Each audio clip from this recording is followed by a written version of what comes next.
저는 간하면 떠오르는 것이 몇 가지 있습니다. 간 때문이야, 간 때문이야. CM송을 부른 축구선수 차두리가 있어요. 또 하나는 트러플, 캐비어와 함께 세계 3대 미식 재료로 꼽히는 거위의 간, 푸아그라가 있죠. 그리고 바다의 푸아그라로 불리우는 안키모, 아귀 간이 있습니다. 지금 보고 계시는 것이 바로 아귀 간 안키모입니다. 마치 여행용 목베개처럼 생긴 것이 귀엽게 느껴집니다. 하지만 지금의 크기는 매우 작은 것이에요. 큰 것을 구하고 싶었지만 수산시장에서 받을 수 있는 크기가 이 정도뿐이라서 어쩔 수 없었습니다. 산란기 전인 12월에서 2월 사이의 아귀간은 이것보다 훨씬 크고 대형 아귀간 같은 경우에는 성인이 두 손으로 들여야 할 정도죠. 아귀간은 지방 함량이 40%에 달합니다.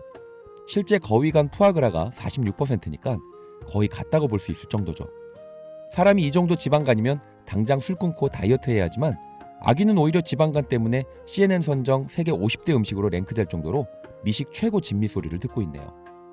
그리고 일본에 이런 말이 있습니다. 서쪽엔 보거, 동쪽엔 아귀. 간사이, 오사카 쪽은 보거가 겨울의 왕이고 도쿄 쪽은 아귀가 겨울을 대표합니다. 지역 자존심이 걸린 문제예요. 아귀의 황금 시기는 1월, 2월, 산란을 앞두고 간에 지방을 최대한 쌓아놓는 이 시기가 제철입니다. 그래서 에도시대 사람들은 이 시기를 기다렸어요. 첫 아귀가 식탁에 오르는 걸 계절의 의식처럼 여겼기 때문입니다. 그런데 아귀는 해체 자체가 문제예요. 덩치가 크고 몸이 점액으로 덮여 있어서 미끄럽거든요. 도마 위에 올려놓고 칼을 대면 계속 미끄러져요. 제대로 해체가 안 됩니다.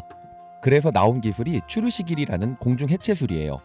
얼마 전 넷플릭스에서 방영된 흑백요리사 시즌2에서 정호용 셰프가 보여줬던 방식입니다. 아귀 아래턱에 갈고리를 걸어서 위에 매달고 껍질을 벗기고 내장을 분리해내요. 지금도 이바라키 겨울축제에 가면 볼 수 있는 장면입니다. 그런데 이 아귀간이 스시 카운트에 오르게 된 건 생각보다 그리 오래된 일이 아니에요. 1941년이 되어서야 가능해졌습니다. 도쿄 긴자의 스시야 큐베이에서 군함말이라는 형식이 처음 만들어졌는데요. 부드러운 재료를 밥 위에 올리고 김으로 둘러싸는 방식이었습니다. 그 전까지는 안키모처럼 형태가 무른 것을 스시 형태로 만들 방법이 없었어요. 그리고 현대 오마카세에서 안키모가 상징적인 자리를 차지하게 된 건 1989년입니다. 전설적인 스시장인 나카자와 케이지가 도쿄 요치야에 스시쇼라는 식당을 열면서 스시와 안주 요리를 번갈아 내는 현대적인 오마카세 형식을 정립했어요. 그는 안키모 위에 3년 숙성된 나라즈케를 올려내는 시그니처 메뉴를 선보였습니다. 나라즈케의 오독거리는 식감과 발효 단맛이 안키모의 녹진함과 만나는 조합이었는데 이게 선풍적인 인기를 끌면서 안키모는 오마카세 코스에서 빠질 수 없는 진미로 격상됐습니다. 그럼 이제 맛있는 아귀간을 손질해볼까요? 그 전에 구독, 좋아요, 하이프까지 다 누르셨죠? 그럼 손질 시작하겠습니다. 먼저 근막을 제거합니다. 만져보면 바로 알 수 있어요. 이렇게 얇게 덮여있는 근막인데요. 제거 안 하는 분들도 있는데 저는 최대한 제거를 해줄게요. 그리고 이제 핏줄에 있는 피를 빼줍니다. 이걸 제거를 안 하면 비린맛의 원인이 되기 때문이죠. 핏줄 끝에 이렇게 구멍을 낸 뒤에 호네누키 뒤쪽으로 살살 긁어주면 피가 빠져나와요. 보통은 이 정도만 합니다. 그런데 저는 힘줄이나 핏줄이 눈에 보이는 게 싫고 혹시라도 식감에 영향을 줄 수도 있을 것 같아서 쥐가 파먹은 것처럼 다 뜯어냅니다. 이건 성향 차이예요. 억지로 따라하실 필요는 없습니다. 간의 크기가 작다 보니 이걸 하나하나 하는데 시간이 오래 걸리네요. 이렇게 손질된 간은 잡내를 제거해줘야 하는데요. 오늘은 두 가지 방식으로 해보겠습니다. 먼저 전통 방식인 시오미즈 방식입니다. 물 450ml에 사케 50ml, 소금 15g 섞어준 다음 아귀간을 담가서 5시간 재워줍니다. 삼투압으로 간 속 수분과 핏물을 빼내면서 조직이 조밀해지죠. 성형할 때 훨씬 더 단단하게 잡혀요. 다음 방법은 우유에 담그는 방법입니다. 사실 잡내를 확실하게 잡는 건 이 방법이 더 확실해요. 우유 속 카제인 단백질이 간에 남아있는 철분 냄새, 비린내를 자석처럼 끌어당겨주기 때문이에요. 양식에서도 많이 사용하는 방법으로 셰프에 따라서 다르지만 30분에서 4시간 사이로 담궈줍니다. 먼저 우유에 재어든 아귀간부터 꺼내서 조림 요리를 만들어 보겠습니다. 재료를 엷은 양념 국물에 익혀준 다음 그 국물에 담긴 채로 식혀서 맛이 속까지 배게 만들 거예요. 일반적인 조림은 국물을 졸여서 겉면에 간이 배게 하는 방식이지만 이번 요리는 식어가는 과정에서 삼투압 현상을 이용해 맛을 안으로 밀어넣는 요리입니다. 우유에 담근 아귀간을 흐르는 물에 살살 씻어주고 해동지로 물기를 깨끗하게 닦아줍니다. 그리고 물 450ml, 미림 180ml, 사케 100ml, 호이구찌 간장 80ml를 준비하시고요. 먼저 미림이랑 사케를 냄비에 넣고 가열합니다. 끓기 시작하면 토치로 불을 붙여줘요. 불꽃이 피어오르면서 알코올 맛은 날아갑니다. 불꽃이 저절로 꺼지면 완성이에요. 이게 니키리 방식입니다.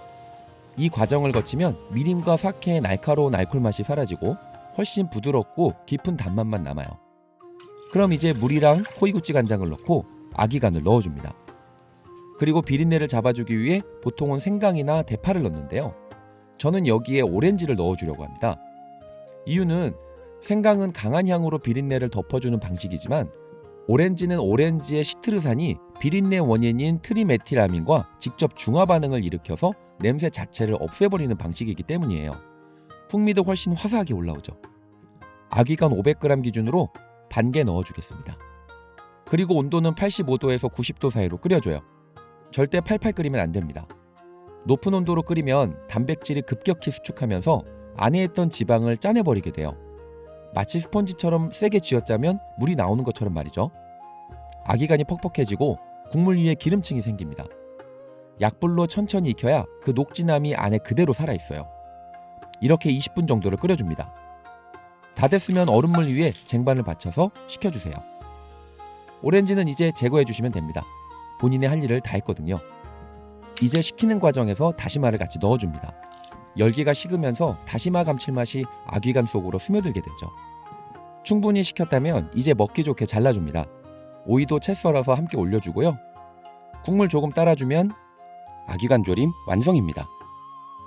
부드럽게 쪄낸 커스터드처럼 촉촉하면서 기분 좋게 씹힙니다. 부드럽게 무너지면서 감칠맛 가득한 단짠의 맛이 입안 가득 퍼집니다. 그리고 살짝살짝 치고 올라오는 오렌지 향이 자칫 지칠 수 있는 입안을 정리해주고 오이를 함께 입에 넣고 씹을 때 아귀간의 녹진함은 리셋됩니다.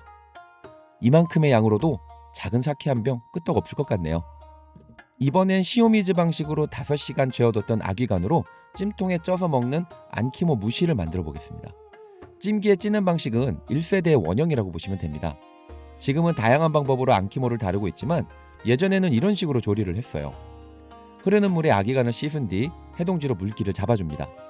그리고 랩 위에 아귀간을 올리고 돌돌 말아줘요. 끝부분을 매듭 지어주면서 짱짱하게 말아주세요. 매듭을 지어 돌리면서 꽉 잡아주고 소시지 볶듯이 말이죠. 그리고 쿠킹 오일로 한 번 더 끝부분 매듭을 말아가면서 짱짱하게 감싸줍니다. 그 다음에는 반드시 젓가락으로 군데군데 구멍을 뚫어주세요. 찌면서 증기가 안으로 들어올 수 있게 말이죠. 그리고 찜기에 올리고 센 불로 15분 쪄줍니다. 다 됐으면 식혀서 냉장고에 넣어서 충분히 식혀줍니다. 그 다음 호일과 랩을 제거하면 소세지처럼 원형으로 말려있는 아귀간이 만들어집니다. 칼로 잘라서 예쁜 그릇에 올리고 기꼬만 간장과 와사비를 올려서 먹으면 끝! 폰즈 소스로 드셔도 되고 미역 소금에 절인 오이 등을 함께 곁들여서 드셔도 돼요. 플레이팅은 여러분이 원하는 것들로 하시면 됩니다. 안키모 무시는 국물이 터지지는 않아요. 안키모 그 자체입니다. 다른 맛이 첨가되지 않고 안키모 자체의 녹진한 맛을 느낄 수 있는 요리죠. 마치 기름기 많은 사시미를 한 점 먹는 듯한 느낌이라고 할까요? 이제 마지막은 막기를 만들어 볼게요. 대부분 오마카세에서는 아귀간을 간 페이스트를 올려서 주는 형식으로 제공합니다. 하지만 저는 갈지 않고 바로 올려서 막기를 만들어 보려고 해요. 덩어리째 올리게 되면 씹으면서 감칠맛이 섞인 지방이 터지는 식감을 얻을 수 있기 때문입니다. 김을 4분의 1 크기로 잘라주고요. 여기에 샤리를 골고루 펴줍니다. 와사비 얇게 펴서 발라주고 박꼬지, 오이, 아귀간 올려서 말아줍니다. 그리고 반 썰어주면 끝! 안키모 호소마키 완성입니다. 아귀간 페이스트로 먹을 때와 확실히 다른 즐거움이 있습니다. 페이스트는 입에서 그냥 풀어지지만 덩어리는 씹어야 해요. 그 한 번의 씹음에서 터집니다. 안에 농축되어 있던 감칠맛과 고소한 지방이 육즙처럼 쏟아져 나와요. 거기에 박꼬지의 달달함이 받아주고 오이가 아삭아삭하게 끊어줍니다. 부드럽기만 했다면 단조로웠을 마키가 덩어리 하나로 완전히 달라지게 되는 거죠. 아귀는 버리는 게 없는 생선입니다. 살부터 껍질, 지느러미, 아가미, 위장, 난소 그리고 간. 그 중에서 간은 격이 다른 클래스를 보여주는 부위입니다. 한국에서는 아귀는 찜으로 유명하지만 에도 사람들은 이 간을 먹기 위해 겨울이 오기를 기다렸습니다. 아기도 1년 동안 차갑고 어두운 바다바닥에서 간의 지방을 쌓으며 버텼죠. 기다린 사람과 버텨낸 생선, 그 접점의 한 점이 바로 아기간 안키모입니다. 아기간 편 재밌으셨나요? 다음에도 여러분이 알지 못했던 재밌는 이야기가 준비되어 있으니 구독하시고 다음 편도 함께 해주세요. 멤버십 가입을 통해 든든한 동반자가 되어주시면 더 맛있고 퀄리티 높은 컨텐츠를 꾸준히 이어갈 수 있습니다. 자, 그럼 스시 한 입 맛있게 드십시오.